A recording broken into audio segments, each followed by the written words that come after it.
এখন কটা বাজে?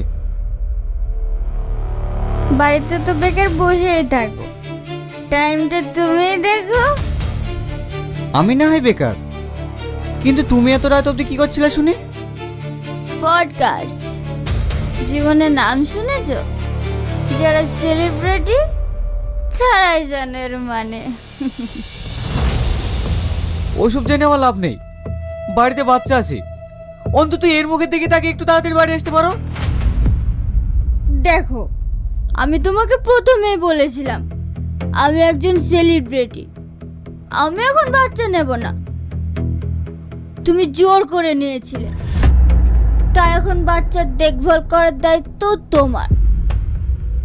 মা, আমি তোমার কাছে ঘুমাবো।